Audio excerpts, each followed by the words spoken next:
हमारे सितारे प्रोग्राम लिए मैं हूं आपकी मेज़बान आयरिन फरहत। आदाबर्स साथियों, आज बात करेंगे लफ्ज़ की। लफ्ज़ ताकत होते हैं, लफ्ज़ ताकत परवाज़ रखते हैं और वो लफ्ज़ जो किसी कलम से निकले होते हैं दिलों पर असर करते हैं। लेकिन लफ्ज़ों में जान होनी बहुत ज़रूरी होती है और लफ्ज़ों को अदा करना, लफ्ज़ों को दूसरों तक पहुंचाना और दूसरों के दिल पर असर करना, ये बड़े मायने रखता है। लफ्ज़ कहानियाँ बनाते हैं, लफ्ज़ दास्तानें तहरीर करते हैं, लफ्ज़ मिसरे तहरीर करते हैं, लफ्ज़ शायरी की मुख्तलिफ़ असनाफ़ बताते हैं और जब वो तमाम शायरी लफ्ज़ों के ज़रिए, मिसरों के ज़रिए, रुबाई के ज़रिए, गज़ल के ज़रिए, नज़्म के ज़रिए हम सब तक पहुंचती है तो हमारे दिलों पर असर करती है। आज हमारे एक ऐसे मसीही सितारे हमारे साथ मौजूद हैं जो मुहक्किक भी हैं, शायर हैं, अदीब हैं, दरसो तदरीस से वाबस्ता हैं। हम बहुत खुशी महसूस कर रहे हैं कि हमारे साथ वो BTL के तवस्सुत से आप तक अपनी आवाज़ पहुंचाएंगे, अपना अंदाज़ पहुंचाएंगे और अपना कलाम शेयर करेंगे। आरिफ परवेज़ नकीब साहब, बहुत खुशामदीद आपको BTL TV के लिए। बहुत शुक्रिया, बड़ी नवाजिश। BTL का भी शुक्रिया। Thank you. और हमें आज बहुत खुशी है कि आप हमारे साथ मौजूद हैं। आपका बहुत जानदार कलाम यकीनन हमें और हमारे नाज़रीन को सुनने को मिलेगा और उसके साथ साथ हम आपसे कुछ सवालात भी करते रहेंगे जो आप नाज़रीन तक पहुंचाएंगे और अपनी ज़िंदगी का सफ़र कैसे आपने गुजारा वो आप बताएंगे। तो शुरू करते हैं हम आपके तालीमी सफ़र से। मुख्तसरन कुछ बताइएगा कि तालीमी सफ़र का आगाज़ कैसे हुआ? जी, मेरे वालिद साहब क्योंकि आर्मी में थे तो हम लोग इतना घूम फिर के पढ़े हैं। अच्छा। तालीमी सफ़र मेरा अहमदपुर शर्किया ज़िला भावलपुर से शुरू हुआ। सही। कोयटा से मैंने सेंट माइकल से प्राइमरी की, फिर गुजरांवाला शिफ्ट हो गए। सही। सेंट जोसेफ स्कूल से मैट्रिक किया और फिर FC कॉलेज लाहौर से BA किया। गुड। और पंजाब यूनिवर्सिटी से BA ऑनर्स और MA तारीख तक मैंने तालीम हासिल की। क्या कहने। और फिर उसके बाद वालिद साहब कराची आ गए तो हमें भी उनके पीछे पीछे यहाँ आना पड़ा और फिर कराची को होकर रह गए। सही। और यहाँ पर जो शगफ था शायरी का वो मजीद परवान चढ़ा और ऐसे दोस्तों से मुलाकात हुई जिसमें आप भी शामिल हैं। सही। और जो इब्तिदा में मुझे मिले परवेज़ अमर मरहूम और उनके तबस्सुस से दीगर जो शोरा कराम थे जो मेन स्ट्रीम थे, जैसे मोहसिन भोपाली और शबनम रुमानी और इस तरह के दूसरे जो बड़े शोरा उनके साथ मिलने का इत्तेफाक हुआ, रईस अमरोही साहब और ठीक। तो इस तरह से शायरी को थोड़ी सी जिला मिली। अच्छा, यहाँ मैं आप की बात ज़रा सी काटते हुए ये पूछना चाहूँगी कि आपने शायरी का बाकायदा आगाज़ आपको कब समझ आया कि मैं शायर हूँ, मैं लिख सकता हूँ और मैं कुछ कर सकता हूँ आगे मज़ीद शायरी में? ये कब आपको महसूस हुआ? ये इसका इदराक तो बहुत पहले हो गया था, ग़ालिबन शायद मैं क्लास 8 में था। अच्छा। तो जब ऐसे ही गुजरते हुए दरख्तों पर शायरी कर देनी या कोई बात कर तो लोगों ने हंस देना। सही। कि मिसरे से मिसरा को मिला देना, किसी ने कोई बात की तो उसके साथ काफिया मिला देना। सही। तो वक्त के साथ साथ जब मैं क्लास मैट्रिक में आया तो मैं दुख से भर जाता है मेरा दिल जब मैं उनको याद करता हूँ। मेरे सर थे, टीचर थे एल्बर्ट जोसेफ साहब। अच्छा। उन्होंने मेरी बड़ी पिजराई की। वो उर्दू के टीचर थे। मैं कोई शेर कहता था वो कहते थे मुझे ये पता तो नहीं है कि शेर कैसे कहते हैं या इसके असरार और रमूज क्या है, सही। लेकिन ये है कि आप बहुत अच्छे शायर बन सकते हैं। तो उन्होंने मुझे जो महमेज दी वो मुझे आगे लेकर आई और जब मैं फर्स्ट ईयर में पहुंचा तो गुजरांवाला में उस वक्त मुकीम थे जनाब KR ज़िया साहब, जिनके बहुत मशहूर गीत हैं, सियालकोट कन्वेंशन वगैरह में बड़े मरूफ शायर थे। सही। तो उनके सामने जानवे तलवीज़ तय किए तो शुरू में तो उन्होंने मुझे भगा दिया, लेकिन जब उन्होंने देखा कि बंदा ढीठ है तो उन्होंने मुझे शर्फ कबूलियत बख्शा। और यूँ मैंने पहली इस्लाह जो थी मुझे काफ़ी और रदीफ की जो समझ थी वो उन्होंने अता की। क्या कहने, क्या कहने। अच्छा आरिफ साहब, मैं समझती हूँ कि दो कुछ इस तरह की गज़लें या गीत जो मजहबी तौर पर आपने लिखे हों, हम उनकी इब्तदा करते हैं, उन्हीं से इब्तदा करते हैं बल्कि, और चाहेंगे कि आप लोगों की समातों तक वो पहुँचाएँ। मजहबी गीत और नगमात तो बहुत से लिखे हैं, गाए भी गए, मुख्तलिफ जो गुलकार हैं और मदा खां हैं उन्होंने उन्हें गाया भी। लेकिन मैंने जो क्रिश्चियन मज़ामती शायरी, जब आप समझेंगे उसके बाद आप सवाल कीजिएगा तो मैं उसका जवाब दूंगा कि मज़ामती शायरी क्रिश्चिया के लिए क्यों हुई। सही। मैं उसके चंद इशार जी, आपकी नज़र करता हूँ। इरशाद। अब अहले कलीसा भी वफा बेच रहे हैं। वाह। अब अहले कलीसा भी वफा वफा बेच रहे रहे हैं। हैं। कहने को फरिश्ते हैं, खुदा बेच रहे हैं। वाह वाह वाह। कहने को फरिश्ते हैं, खुदा बेच रहे हैं। ऐसूलिए यस्सू मैं तुझे कैसे बताऊं, वाह। ऐसूलिए यस्सू मैं तुझे कैसे बताऊं, जो फूटती है तुझसे ज़या बेच रहे वाह हैं। वाह वाह वाह, क्या कहने। जो फूटती है तुझसे ज़या बेच रहे हैं। दो वक्त की रोटी को तरसता है जहां दिल, वाह वाह वाह वाह। दो वक्त की रोटी को तरसता है तरसता है जहां दिल। जहाँ दिल। उस शहर में कुछ लोग दुआ बेच रहे हैं। क्या कहने, क्या उस शहर कहने। में कुछ लोग दुआ दुआ बेच बेच रहे रहे हैं। हैं। ठहरो ठहरो मैं जरा गिरजे की कुछ खाक उठा लूं, वाह वाह वाह। ठहरो मैं जरा गिरजे की कुछ खाक उठा लूं। कल मेरे रहनुमा ये जगह बेच रहे हैं। क्या कहने, कल क्या मेरे कहने। रहनुमा वाह ये वाह जगह वाह बेच वाह। रहे हैं। जिस बस्ती में जलते हैं दिए खून की हर शब, वाह। उस बस्ती में ये लोग हवा बेच क्या रहे हैं। कहने, क्या कहने। बहुत खूबसूरत शायरी है आपकी, बहुत खूबसूरत अंदाज़ भी है आपका कहने का। लेकिन ये मज़ाहमती शायरी जो है, आपके दिल की एक भरपूर आवाज़ है, तवाना आवाज़ है कि जो कुछ हमारे यहाँ हो रहा है हम उसी को तहरीर करते हैं, और जो दिल से निकलती है आवाज़ उसको। तो आप की नज़र में मज़ाहमती शायरी जो है, क्या वो हमारे लिए आसानी पैदा करेगी? शायद नहीं, लेकिन इसका ये कतई मतलब नहीं है कि हम मायूस हो जाएं। सही। मज़ाहमती शायरी ने जहाँ बहुत सारे लोगों को हमारे खिलाफ किया है, बहुत सारे लोग हमारे हक में बोले भी हैं, सही। और उसके असरात जो हैं वो क्रिश्चियों पर भी असरअंदाज हुए हैं। और हमारी इशार कोड होना शुरू हो जाते हैं जब लोग कलीसिया के खिलाफ, या मतलब उन लोगों के मजहबी लोगों के खिलाफ जो ये जगह बेचते हैं। सही। या गली गली जो आजकल गैर तरबियत याफ्ता जो पादरी साहबान हैं, उन्होंने गलियां संभाल ली हैं, घर संभाल लिए हैं, दो दो चार चार घर। जब उनके खिलाफ कोई बात की जाती है तो वो उन इशार को कोड भी करते हैं और वो लोगों पर असरअंदाज भी होते हैं। ये इसका एक मस्बत पहलू है। अच्छा, ये हमारी गुफ्तगू बड़े दुख से शुरू हुई है तो लेकिन जाहिर है कि दुख ज़िंदगी का एक बहुत बड़ा हिस्सा है और उनसे इनहराफ हो ही नहीं सकता है। तो मैं चाहूँगी कि कुछ हम के चार अशार आप सुनाएं। इससे हटके? जी, इससे हटके सुनाइएगा। चलिए, एक दो इशार तो पहले भी आप सुन चुकी हैं, मैं उनको सुनाता हूँ। जी जी बिल्कुल, हमारे नाज़रीन सुनना चाहेंगे। तुमने जो भी हो समझा सुना माजरत। वाह। तुमने जो भी हो समझा सुना माजरत। हमको होना था लाजिम जुदा माजरत। वाह। हमको होना था लाजिम जुदा माजरत। लेके मैं भी खड़ा था दिया हाथ में। वाह। लेके मैं भी खड़ा था दिया हाथ में।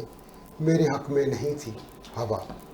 क्या कहने, क्या कहने। मेरे हक में नहीं थी हवा माजरत। मेरे हक में नहीं थी हवा माजरत। क्या कहने। चंद एक इशार। जी। ये चल चलाओ है, ये चल चलाओ है, ये चल चलाओ है, मुझको जरा संभाला दे। वाह। ये चल चलाओ है, मुझको जरा संभाला दे। कोई तो हो जो तेरी दीद का हवाला दे। वाह वाह वाह। कोई तो हो जो तेरी दीद का हवाला दे। अमीर शहर अंधेरे न रख मुकद्दर में। वाह वाह वाह। अमीर शहर अंधेरे न रख मुकद्दर में। मुझे जला दे मेरे शहर को उजाला दे। वाह वाह। मुझे जला दे मेरे शहर को उजाला दे। अंधेरी वो गुरेजा क्यों है तू मेरे लिए दुआ से भी। वाह। गुरेजा क्यों है तू मेरे लिए दुआ से भी, मैंने कब तुझसे कहा है मुझे खुदा ला दे। क्या कहने, मैंने कब तुझसे कहा है मुझे मुझे खुदा ला दे। अंधेरी रात का दुख तो नकीब झेल गया, वाह, अंधेरी रात का दुख तो नकीब झेल गया, मुझे तो छूना है सूरज जरा घटा ला दे। क्या कहने, क्या कहने, मुझे तो छूना है सूरज जरा जरा घटा ला दे। ये चल चलाओ है मुझको जरा संभाला दे। वाह वाह वाह, वही तो हो जो तेरी दीद का हवाला दे। क्या कहने। नकीब साहब, ये आपका नाम नकीब जो है किसने रखा? ये बड़ी अच्छी दास्तान है और बड़ा अच्छा सवाल भी। मैं जब कराची आया सही, तो मैं आरिफ परवेज आरिफ करता था। तो यहाँ पर जो शोरा हजरात मिले, उन्होंने जब मुझे मुशायरों में मुतारिफ करवाया, सही, तो दबस्तान लखनऊ हुआ करता था यहाँ पे। तो वहाँ पर मुशायरों में जाने का इत्तेफाक हुआ। सही, तो वहाँ पर वो जो शोरा हजरात थे बड़े, उसमें मोहसिन भोपाली, शबनम रुमानी जैसे लोग भी थे। तो उन्होंने कहा कि ये नाम जो है ये आरिफ परवेज आरिफ, आरिफ बहुत हैं। आरिफ शफीक है, आरिफ जिया है, खालिद महमूद आरिफ है। तो कोई अच्छा शेर ये बच्चा कह दे तो हम कहते हैं जी आरिफ जिया का है, आरिफ शफीक का है। तो तखल्लुस चेंज करना चाहिए। महमूदाबाद की ये बात है। अच्छा, तखल्लुस तब्दील बहुत सारे आए, कोई किसी ने कुछ कहा, किसी ने कुछ कहा। रईस मरहूई साहब जो थे बैठे थे, अच्छा, उनका नकीब कैसा रहेगा। अच्छा, वो नकीब उनका कहना था, वो सनद हो गया और मैं नकीब हो गया। क्या कहने, क्या कहने।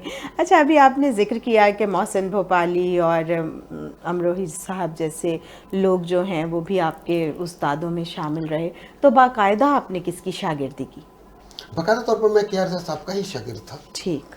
और उनसे ही मैंने इस्लाह ली। तो कराची में रोशन इशरत साहब जो थे, मैंने उनसे इस्तदा की। तो वो तो बहुत बड़े शायर थे, बड़े बाकमाल थे और बुजुर्गों में शुमार होते थे। सही। तो उन्होंने बाकायदा तौर पर मेरी रहनुमाई का बीड़ा उठाया। अच्छा। और मुझे काफ़ी हद तक उरूज से और जो बहूर हैं उनसे भी आशना किया। सही। और यूं मैं बाकायदा तौर पर KR जिया साहब के बाद, मेरे बुनियादी उस्ताद KR जिया साहब थे। सही। लेकिन यहाँ पर जिन्होंने मेरी रहनुमाई फरमाई और जिन्होंने मुझे उंगली पकड़कर चलना सिखाया, उनमें रोशन इशरत साहब अच्छा, का नाम बहुत बड़ा है। क्या कहने, क्या कहने। और उन महफिलों में मुतारफ करवाने का सेहरा परवेज़ अमर मरहूम के सर जाता है। हाँ, बिल्कुल याद आ गए परवेज़ अमर मरहूम साहब, बहुत खूबसूरत कमाल लिखने वाले शायर। बहुत अच्छा लगता है। आज हम में नहीं है, लेकिन उनके बहुत सारे गीत हैं, खूबसूरत गीत जो गाए जाते, जैसे हवा ने धीरे से आके फूलों से कह दिया क्या, वो जी उठा है।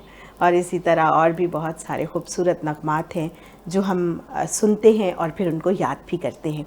अच्छा, ये बताइएगा कि उस्तादों का नाम आपने लिया, आज आप एक उस्ताद की हैसियत रखते हैं और आपके बहुत सारे शागिर्द जो हैं हम देखते हैं मुख्तलिफ महाफिल में आते हैं और कहते हैं कि आरिफ परवेज़ नकीब साहब हमारे उस्ताद मोहतरम हैं।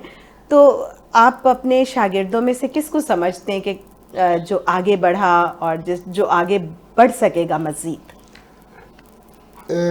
एक तो पहले तो मैं उस अलमिया की बात कर लूँ। अच्छा। कि सीखने के लिए तो बहुत आते हैं, ठीक है, लेकिन चूँकि ये एक मेहनत तलब काम है और मेहनत तलब काम होने की वजह से और वक्त बहुत मांगता है ये काम जी, तो वो जाहिर है आज की ज़िंदगी इतनी मसरूफ़ है को वक्त नहीं दे पाते और उस तरह से नहीं सीख पाते। वरना एक वक्त था कि मेरे घर में हर इतवार को 20 से 25 लोग मौजूद होते थे और बाकायदा दोपहर का खाना खाकर जाते थे, शाम की चाय पीकर जाते थे। तो इस वक्त मैं अपने अगर जिन्होंने मुझसे सुखन मुशावरत सुखन की, उनमें बेपियादीद अच्छा नाम है जी, जो सीखा। और मजहबी गीतों के हवाले से पास्टर रोबर राज उन्होंने नाम कमाया। और अभी मेरे अच्छे बहुत सारे अच्छे शागिर्दों में जो है वो हैदराबाद के रोबिन्सन रूबी हैं।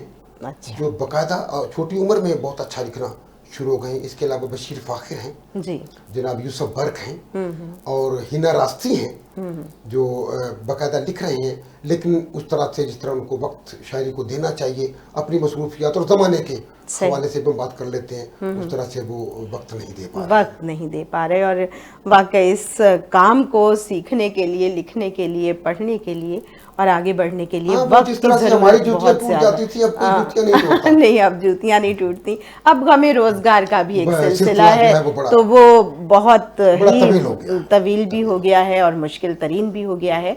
तो बहरहाल कुछ अता हो। एक चंद इशार नजर करके फिर आगे मैं सुनाता हूँ जी। गुलनार आफरी की ज़मीन थी, अच्छा, उस पर मैंने लिखा, ये क्रेडिट उनको जाता, ज़मीन उनकी है। सही। सज भी जाओ कि तुमको सजना जो आ गया है। वाह, सज भी जाओ कि तुमको सजना जो आ गया है।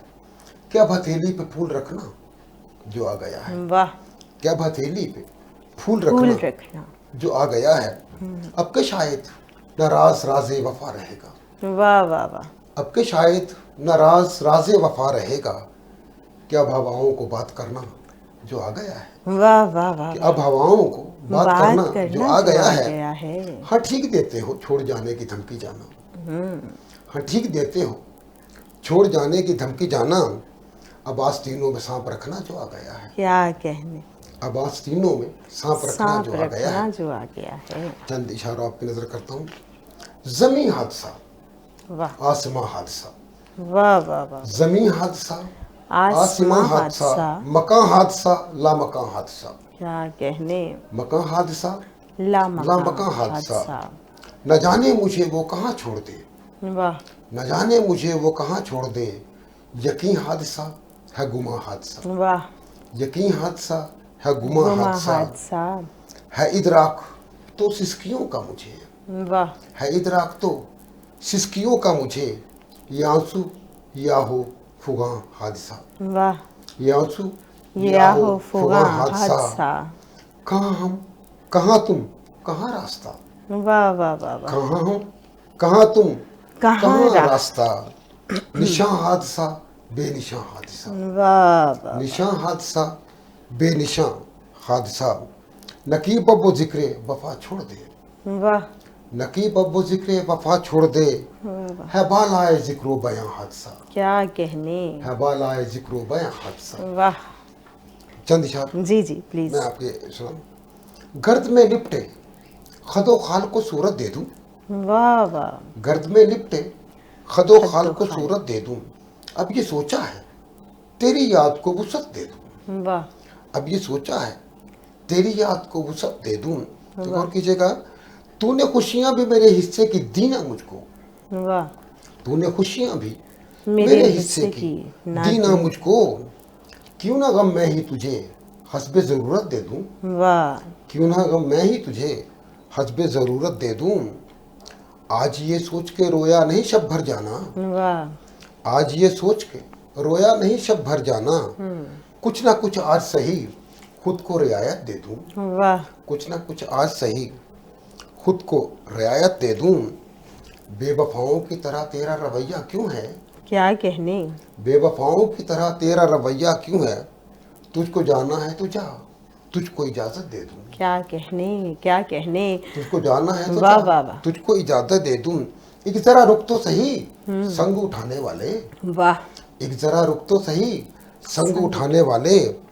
तेरी जुर्रत पे तुझे दादे शुजात दे दूं। क्या कहने, क्या तेरी जुर्रत कहने। पे तुझे दादे शुजात दे दूं। वाह वाह वाह। बहुत खूबसूरत अशार, बड़ा खूबसूरत कलाम जनाब आरिफ परवेज़ नकीब साहब का। और हमारे मसीही शोरा में एक बड़ा नाम और एक बड़ा मकाम है जनाब आरिफ परवेज़ नकीब साहब का।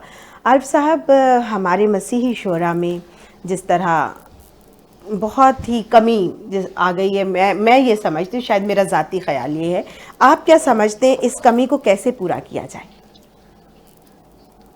इस कमी को सबसे पहले तो मैं ये समझ पहले ये कहें कि ये खला पैदा क्यों हुआ। जी, खला पैदा क्यों हुआ, ये वाकई पहला सवाल तो ये होना चाहिए कि खला पैदा क्यों हुआ और हमारे लिखने वाले सामने क्यों नहीं आ रही। उसकी सबसे बड़ी वजह हमारे मिंबर पर खड़े होने वाले लोग हैं, जिन्होंने अपने बच्चों को या किसी बच्चों को सही तालीम की जानिब राग़िब करने में अपना किरदार अदा नहीं किया। सही मैं माजरत के साथ उन सारे पादी साहबान से जो मेरा ये प्रोग्राम देख रहे हैं या मेरी बात सुन रहे हैं, सही। मैं माजरत चाहता हूँ, लेकिन हमने नौजवानों को ये दर्ज दिया कि खुदा सब कुछ कर सकता है, आप दुआ करें। सही ये नहीं कहा कि आप दुआ कर मेहनत भी करें। सही और मेहनत का दर्स ना देने का सबब ये हुआ कि या तो नौजवान चर्च से बिल्कुल अलहदा होकर सही दूसरे कामों में मसरूफ हो गए, या फिर जो चर्च से मुंसलिक हुए उन्होंने अपनी जिंदगियां सिर्फ दुआ करने के बजाय तबाह कर ली। मैं लफ्ज़ तबाह इस्तेमाल कर रहा हूँ कि उन्होंने दुआ कि जी दुआ करें, और सिर्फ दुआ हमारे मसाइल हल नहीं करती, दुआ हमें रास्ता फराहम करती है, दुआ हमारे रास्ते उस्तवार करती है, सही हमारे लिए पैसे नहीं भेजती, सही हमारे लिए खाना नहीं भेजती। ये सब दुआ कुछ हमें के कर- साथ दवा की जरूरत है, मेहनत की भी जरूरत मेहनत है। की जरूरत है। और बिब्लिकली जब बाइबल के हवाले से जब बात करते तो बाइबल की किताब बाइबल भरी पड़ी है मेहनत के हवाले से, बिल्कुल, कि इसमें कोई शक ढीले हाथों और मतलब सुस्त कमजोर घुटनों घुटनों, वाला कोई बिल्कुल इज्जत नहीं पाता। बिल्कुल नहीं पाता। और वो बेटा जो द्रोह के वक्त सोचता है वो अपने बाप के लिए मलामत का बायस है। सही सही मतलब इस तरह की बातें जो हैं वो हमें मेहनत की जानिब उकसाती हैं, ये मेहनत का दर्स दिया गया है। दर्स दिया लेकिन और इसके साथ जो दूसरा बड़ा हमारे साथ हादसा पेश आया है वो ये कि गली गली बेतरबियत पादरी साहबान ने कलीसिया को और नौजवानों को तबाह करने में अहम किरदार अदा किया है। और फिर माँ बाप की मजबूरियाँ भी आड़े आई हैं कि हम बच्चों को उस तरह से तालीम नहीं दिलवा पाते जो कि उनका हक बनता है। और तीसरी वजह वो रियासती है कि रियासत में रहते हुए हम तालीम इतनी महंगी कर दी गई है कि आम जो लोग हैं या ये कह लें कि 50% से बाहर के लोग सही वो अपने बच्चों को बेहतर तौर पर तालीम नहीं दिलवा पाते। सही महंगा हो गया है तालीमी सिलसिला, और निज़ाम तालीम हमारे यहाँ आज तक वजह नहीं हो सका जिसने हमारे नौजवान को और तालिब इल्म को तालीम से बदल करने में अहम किरदार अदा किया। बिल्कुल बिल्कुल, इसमें कोई शक नहीं है। और सबसे बड़ा जो नुक्ता यही है आरिफ नकीब साहब का कि तालीम सबसे अहम जुज़ है जिसकी बदौलत हम आगे बढ़ सकते हैं। और कलीसिया में फिर हमारे नौजवानों को इस बात पे उभारा नहीं गया। और देखिए गली गली छोरा हजरात पैदा हो गए हैं लेकिन किसी को सीखने का शौक नहीं है। इतने गलत जिसे कहते हैं कि शायरी कर रहे हैं जिनको बाइबल की तालीमात से वास्ता ही नहीं है, ठीक, उनका इतलाक बाइबल की तालीमात पर या साथ होता ही नहीं है। सही, हमने बाइबल की तालीमात को उन इशारे में मस्ख करके रख दिया है। बिल्कुल दुरुस्त आप फरमा रहे हैं। हम जब भी कभी चर्च के प्रोग्राम्स, चर्च के अंदर क्वायर को सुनते हैं तो बहुत सारे गीत ऐसे होते हैं जिनका कोई वज़न नहीं कभी हमें नज़र आ रहा होता, कोई बहर सही नज़र नहीं आ रही होती। इसके अलावा तो उसमें जो ये बड़ा सबक दिया मसला जाता है वो है। बाइबल से हटकर होता है। हाँ, बाइबल से की हटकर। तालीम से मुतसादिम मज़ामीन। तो इसके लिए ज़रूरी यही है कि हमारा सीखना, हमारा इल्म हासिल करना। और इसके लिए हमारे पादरी साहबान जो हैं, जो मजहबी रहनुमा है, उनको अपना किरदार अदा करना होगा, कोई दूसरा नहीं आएगा। दूसरा नहीं आएगा। अच्छा आरिफ साहब, आपने बहुत सी महाफिल अटेंड की हैं और अब भी क्या आप इसी तरह से मुशायरों में जाते हैं या कमी आ गई है, या मज़ीद मुशायरे किस तरह से मुरतब किए जाएं कि हम उसमें शिरकत कर सकें?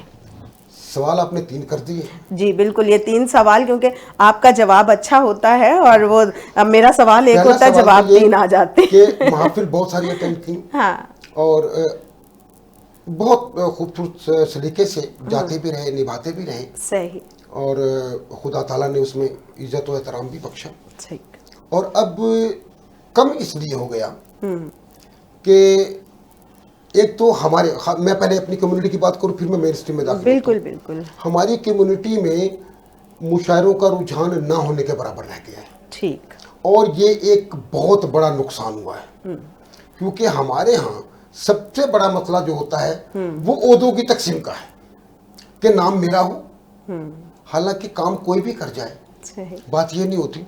हमारे यहाँ नाम का प्रॉब्लम जो है, नाम का जो मसला है, उसने हमारी अदबी ज़िंदगी को तबाह करके रख दिया है, अदबी मुहाफिल को तबाह करके रख दिया है। सही, मैं अब हवाला नहीं देता, चलो छोड़े रहने दें। कि हमारे यहाँ मुशायरा होना था, सही, ये क्राइस्ट चर्च में, रिंग रोड में, ठीक है, लेकिन वो इन्हीं असबाब की से नहीं हो सका, इन्हीं असबाब के सबब नहीं हो सका कि जी ये भी और मतलब हर जगह अपना अपना नाम, तो ये मुनासिब नहीं था और वो मुशायरा कैंसिल हो गया, मुल्तवी हो गया। और ये वजूहात है। अब हम चलते हैं जो मेन स्ट्रीम में मुशायरे होते हैं, तो उनमें जाने की ना जाने की या कम कर देने की वजूहात बहुत सारी हैं। हालांकि लोग प्यार भी करते हैं, चाहते हैं कि हम बिल्कुल, तो आप जैसे लोग भी हमें याद दिलाते रहते हैं कि आप ज़रूर आए, लेकिन उसमें वजूहात जो है वो अपनी मजबूरियाँ आ जाती हैं कि अब पहले की तरह जो एक जोश और जज्बा था वो नहीं रहा, या ये हो गया है कि अब हमने जो अपना अटेंड करना था वो कर लिया, जितना भी करना था काम। ये शायद हम समझते हैं कि हमने काम तो खत्म नहीं होता, काम तो अभी भी जारी है, लेकिन वहां से अपना खर्च करके जाना और अपना ही खर्च करके आ जाना ये उन महफिल में ना जाने का सबब है। सही, कि पहले जो मुशायरों में कभी जो था वो एक हदिये के तौर पर या नजराने के तौर पर या मेहनताने के तौर पर, कुछ भी आप कह ले, वो लिफाफों में दे दिया जाता था। आजकल ये भी मफकूद हो गया। सही, और हमारे यहाँ हम चाहते हैं कि हमारी कम्युनिटी में ये रुझान बढ़े, लेकिन ये ना होने के बराबर रह गया है। और खुदा करे कि हम लोगों को अकल आ जाए, ताकि हम लोगों को जो नौजवान नस्ल है उसमें से किसी को तो अपने सामने लेकर आ जाए, ताकि हम अपने पीछे अंधेरा छोड़ कर ना जाएं, कोई दिया जला जाए। आरिफ साहब की खरी खरी सच्ची बातें, कुछ गिले कुछ शिकवे, और ये बनता भी है क्योंकि शायर और अदीब एक हसास इंसान होता है और उसकी मुआशरे के हर तरह के पहलुओं पर नज़र होती है, और ये नज़र जो है उनकी बहुत तेज़ है। इस तेज़ नज़र में हम कुछ कलाम और चाहते हैं कि उनसे सुन लें। बस इतनी सी बात को समझा जा सकता है, बस इतनी सी बात को समझा जा सकता है, जिसको भूलना चाहो भूला जा सकता है, जिसको भूलना चाहो क्या कहने, भूला जा सकता है। पत्थर की दीवार अगरचे बीच में है, वाह, पत्थर की दीवार अगरचे बीच में है, पर दीवार पे फूल तो रखा जा सकता है, वाह वाह, पर दीवार पे फूल तो रखा जा सकता है। मिट्टी से अगर मिट्टी जख्मी हो सकती है, वाह वाह वाह, मिट्टी से क्या कहने, वाह वाह वाह वाह, जख्मी हो सकती है, वाह, दरिया पे भी आंसू फेंका जा सकता है। वाह, मिट्टी से अगर मिट्टी जख्मी हो सकती क्या है, कहने भाई, बहुत खूबसूरत शेर है आपका, बहुत आंसू फेंका जा सकता है। वाह वाह वाह वाह वाह। चंद इशारा पेश करता हूँ। घर से निकले हैं, घर से निकले हैं, तेरी याद की खुशबू बांधे, वाह, घर से निकले हैं, तेरी याद की खुशबू बांधे, यास की तितलियां और ख्वाब के जुगनू बांधे, वाह वाह वाह, यास की तितलियां और ख्वाब के जुगनू बांधे, नाचते फिरते हैं बेनाम से जज्बों के वली, क्या कहने, नाचते फिरते हैं बेनाम से जज्बों के वली, कितनी बेताब तमन्नाओं के घुंघरू बांधे, क्या कहने, कितनी बेताब तमन्नाओं के घुंघरू बांधे। वाह वाह वाह वाह, हाय वो लोग जो इंसाफ से बेबहरा हैं, वाह, हाय वो लोग जो इंसाफ से बेबहरा हैं, घूमते फिरते हैं सीने पे तराजू बांधे, क्या कहने, वाह वाह वाह वाह वाह वाह, सीने पे तराजू बांधे, बहुत खूब, बहुत खूब। शेर देखिएगा, हमको ले आए हैं मैदान में जंग करने को, वाह, हमको ले आए हैं मैदान में जंग करने को, पाँव में बेड़ियां और पुष्ट पे बाजू बांधे, ओ हो, क्या कमाल है, पाँव में बेड़ियां हमको ले आए हैं, वाह वाह वाह, हमको ले आए हैं मैदान में जंग करने को, क्या कहने, पाँव में बेड़ियां और पुष्ट पे बाजू बांधे, वाह, यास की तितलियां और ख्वाब के जुगनू बांधे, घर से निकले हैं तेरी याद की खुशबू, क्या कहने, घर से निकले हैं तेरी याद की खुशबू बांधे। कहाँ सोचता है शायर, और कितनी गहराई की ये बात होती है जो जब दूसरे के दिल तक पहुँचती है तो खुद ब खुद दाद जो है वो निकलती है। और यकीनन आपका कलाम बहुत खूबसूरत है आरिफ नकीब साहब। अच्छा, ये इतना खूबसूरत कलाम और काफ़ी कलाम है आपका, और इस कलाम को लिखने में वक्त भी ज़ाहिर है बहुत लगा है, और उस वक्त को जो आप 8वीं क्लास से आज तक के सफ़र की बात अगर हम करें तो उस सफ़र में मुख्तलिफ़ लोग भी आपके साथ मौजूद रहे, लेकिन उससे सबसे जो ख़ास शख्सियत है जिसके बारे में मैं पूछना चाहूँगी, और मैं अक्सर ये सवाल करती हूँ कि आपकी ज़िंदगी का हमसफ़र जो होता है वो कितना काउंट होता है ऐसे काम करने में जो तख्लीकी काम होते हैं, और आपकी बेगम के बारे में आपका क्या रद्द अमल है इस सवाल में? मेरा सारा रद्द-ए-अमल तो ज़ाहिर मस्बत ही जाएगा, क्योंकि मैं बुनियादी तौर पर एक लाओबाली किस्म का नौजवान था। सही। मैं मुल्क से बाहर भी रहा। सही। तो जब मेरी शादी हुई तो तब भी मैं मुल्क से बाहर ही था। अच्छा। तो मैंने इनको नहीं देखा था, ना इन्होंने मुझे देखा था। सही। तो शायद ये वजह ज़्यादा मोहब्बत की भी हो सकती है कि हमने एक दूसरे को पहले नहीं देखा था। ठीक। ये मोहब्बत की पहली वजह भी हो सकती है। सही। तो उन्होंने हर कदम पर मेरा साथ दिया, और मैं बिला शुबा ये कह सकता हूँ, बल्कि बिला मुबालगा ये कहता हूँ जी, बल्कि बयान दोहल ये कहता हूँ, क्या कहने क्या कहने, उन्होंने जिंदगी के हर कदम पर, ये नहीं कि अच्छे वक्त में, बुरे वक्त में मेरा उस तरह साथ दिया, और कोई शिकवा शिकायत किए बगैर। क्या कहने, मैंने आज तक, वैसे आम जिंदगी में जाहिर है वो तो जहाँ दो बर्तन हो, और कभी भी उन्होंने कोई अपने इस लिहाज से डिमांड या मुतालबा नहीं किया कि जी मुझे फलां चीज चाहिए थी। क्या कहने, अगर कभी कहते तो कहते खुद ही ले आइएगा। अगर बात का मैं इनके अक्सर जो है कपड़े वगैरह सूट वगैरह कभी है ये कब चली जाए खुद पसंद कर ले। अच्छा। वरना मैं खुद अपनी पसंद के ही लेकर आता हूँ। और कभी मेरी पसंद को इन्होंने ये नहीं कहा कि ये तो ठीक ही नहीं है, क्या ये तो अच्छा ही नहीं है। ये मोहब्बत है, ये उनके मिजाज में शामिल है, यही इज्जत भी है। और दूसरी बात कि मैं चूंकि टीचर था और मैं खुद घर से बाहर रहता था, और बच्चों की तरबियत में और तालीम में जी उनका हिस्सा मुझसे कहीं ज्यादा है। मैंने बच्चों की तालीम को देखा है, क्या कहने, उन्होंने बच्चों की तरबियत को देखा है। बहुत और मेरे बच्चे अपने स्कूल में पढ़ते थे 3 साल तक, उसी स्कूल में उन्होंने नीट एंड क्लीन का अवार्ड तीनों बच्चों ने लिया। आखिर में स्कूल वाले कहने लगे कि ये क्या 3 बच्चे रह गए, क्या कहने, तो उसका क्रेडिट इनको जाता है, मेरी मिसेस को जाता है। वाह वाह, क्योंकि 2-2 3-3 उनके यूनिफॉर्म होते थे, कभी कोई यूनिफॉर्म ना तो आज जो पहन कर गए हैं वो कल नहीं जाना। सही, ठीक, इस्त्री किया हुआ मिलना, धुला हुआ मिलना। और प्लस उनकी साथ जो ये था कि कभी मेरे बच्चे सुबह 6 बजे भी स्कूल गए, लेकिन कभी भूखे नहीं गए। नाश्ता करके जाते थे, लंच लेकर जाते थे, और आने से पहले लंच तैयार होता था। और यही बात है कि कामयाब मर्द और एक कामयाब घर और कामयाब बच्चों के पीछे। एक और बात जो मैं करना भूल गया कि मुझे आज तक, अभी तक भी कभी ये नहीं हुआ कि मैंने फलां कपड़ा पहनना है, फलां शर्ट पहननी है, फलां साथ मुझे उसकी टाई लगानी है, और मुझे कपड़ा धुला हुआ या साफ ना मिला। सही, वो जो मैंने दिमाग में सोचा है मैंने वो निकाल के पहनना है, इस्त्री करके, बस। बड़ी बात है।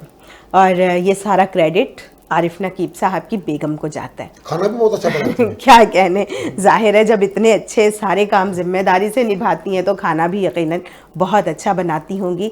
तो हम इसके लिए भी आपको मुबारकबाद पेश करते हैं कि खुदा ने आपको ऐसी बेगम, ऐसी अच्छी खातून अता की है जिसकी बदौलत आपका घर बेहतर है। लाओ वाली आदमी था, बिल्कुल, इसमें शक नहीं। हौसला है कि नहीं भाई। हाँ, नहीं सही।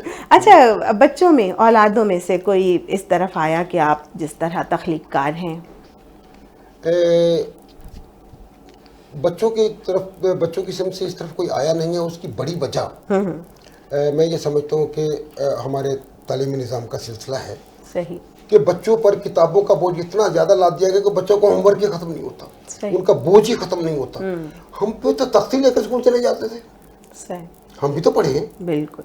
लेकिन बच्चों पर किताबों का बोझ इतना ज़्यादा है कि बच्चे सिर्फ अपनी किताबों में खप गए, वो इस तरफ नहीं आ पाए। तो बेटी में कुछ थे अच्छा, इस तरह के थोड़े से रुझान था, या आप कह सकते हैं कि उसमें थोड़ा सा ये जज्बा था कि वो करे, लेकिन वो भी किताबों में बेचारी गुम हो गई। अच्छा। और बाद में उसकी शादी हुई, तो ज़ाहिर है फिर शादी को वो स्विट्जरलैंड चली गई है, तो अभी वहाँ खुदा का शुक्र उसका एक बेटा है, तो वो वही मुकीम है। ज़्यादा शायरी उसके दिमाग से भी निकल कर पता नहीं कहाँ से। ठीक है, लेकिन यही बात है कि ये जो कुछ देता है खुदा, और जिसको इस्तेमाल करना चाहता है उसे ऊपर से दे देता है, और वो इस्तेमाल करता है, चाहे फिर वो किताबों में लग जाए या चाहे किसी भी काम में हो, लेकिन वो ये काम ज़रूर करता है। अच्छा आरिफ साहब, एक और सवाल आपसे, और मैं समझती हूँ ये पैगाम की सूरत जो है हमारे नाजरीन तक पहुँचेगा कि हमारी मसीही बच्चों को अदब की तरफ राग़िब होने के लिए क्या करना चाहिए? जो आपने इससे पहले ये सवाल किया था, ये बात फिर वहीं चली जाएगी कि इसके लिए सबसे ज्यादा बेहतर और बड़ा किरदार सही ये मिंबर से अदा होगा। हमारे जो पास्टर साहबान, पादरी साहबान हैं, ये किरदार उनको अदा करना पड़ेगा कि वो इस बच्चों को लाएं, राग़िब करें, और जो बच्चे लिखते हैं उनको खाम-खा की बेवकूफ़ों की तरह दाद ना दें, उनको कहें असातिज़ा के पास जाएं, अपना कलाम दिखाएं और उसको बाकायदा असरार और रमूज़ के साथ सीखें, ताकि कल को जो हमारे शोरा लिख गए हैं, जब आपका नाम किताबों में आए तो बेहतर तरीके से आए। मैं मातरत का चाहता हूँ, मैं नाम भी ले सकता हूँ और मैं ले लूँगा, इसको चला दीजिएगा। हमें अर्नस्ट मल साहब ने जहाँ ये सिखाया था कि हमदो सना ऐसे भी हो सकती है, ये भी किया जा सकता है और खुदा की तारीफ यूं भी हो सकती है, लेकिन उन्होंने हमें यह भी सिखाया कि शायरी का बेड़ा कैसे गर्क किया जाता है। अच्छा, उन्होंने उनके सारे गीत बहुत से खारिज और बेशतर तो ऐसे हैं जो मज़ामीन से खारिज लफ्ज़ जोड़े गए हैं। लिहाजा मैं माजरत चाहता हूँ, मरहूम है, मैं उनका बड़ा एहतराम करता हूँ कि नौलखा चर्च में हमारे वो क्वायर इंचार्ज भी रहे हैं, तो इस लिहाज से मैं उस वक्त बच्चा था जब वो हमारे क्वायर इंचार्ज थे लाहौर में, लेकिन उन्होंने मजहबी शायरी को या मसीह शायरी को बड़ा नुकसान पहुंचाया है। ठीक है, आपका मतलब ज़ाती ख्याल ये है, और आपके ख्याल से जाहिर है कि कुछ लोग इत्तफाक करेंगे, कुछ लोग नहीं भी करेंगे, तो अभी कोई ऐसा मसला नहीं, क्योंकि इंसान की अपनी ज़ाती एक राय भी होती है। अच्छा, जो शायरी को समझने वाले हो मेरी बात से इत्तफाक करेंगे ज़रूर। अच्छा नकीब साहब, ये बताइए कि आपकी कितनी कुतब आ चुकी हैं या फिर अभी मंजर आम पर आने वाली? कुतब तो अभी तक नहीं आई, अभी मुसद्दा तैयार है बिल्कुल, ठीक, और छपने के लिए जाने ही वाला है। ठीक, पहला जो मुसद्दा है या किताब है जो अभी जल्द मंजर आम पर आ जाएगी, वो हरफ लामकां के हवाले से, और उसके बाद में दूसरी जो किताब है जो मैं पंजाबी की लाना चाह रहा हूँ, पंजाबी शायरी की, वो त्रिगड़ा के नाम से वो लिखी जा चुकी है, अभी उसका मसद्दा मुकम्मल तौर पर तैयार है, लेकिन पहले उर्दू की किताब आएगी। और क्योंकि मैंने बाइबल की तारीख पर भी बहुत काम किया है, वो भी कुतब मेरे पास मौजूद है, और पाकिस्तान में बाइबल में नसब नामों पर कोई काम नहीं हुआ, वो मैंने करने की कोशिश की है। हतुल वसा जो खुदावंद ने मुझे तौफीक बख्शी, ठीक, वो किताब भी नसब नामों के हवाले से तैयार है। सही, और इस पर मुझे मुख्तलिफ जगहों पर सेमिनार के लिए बुलाया भी जाता है, और अभी मैं मुबशर का काम भी आप अंजाम देते हैं। मुबशराना कह ले तो पाँच औकात लोग मुझे पादरी साहब भी कह देते हैं, तो मैं माइंड कर जाता हूँ। अच्छा, माइंड कर जाते हैं, सही।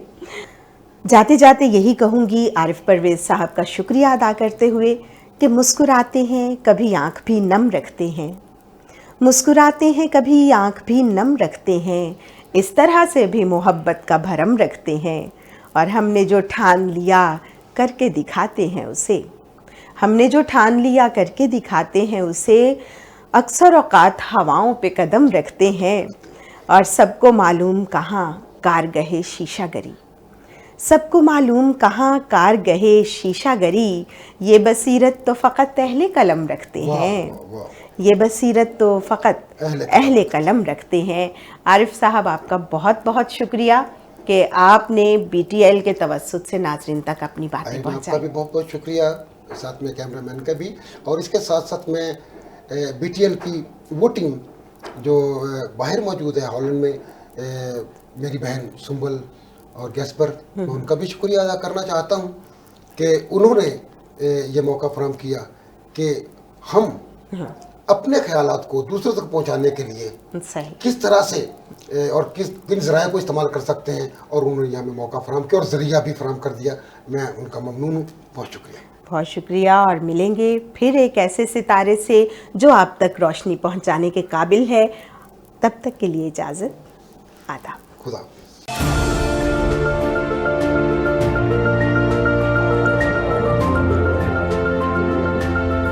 Do not forget to like the video, subscribe BTL TV, and press the bell icon to receive notifications.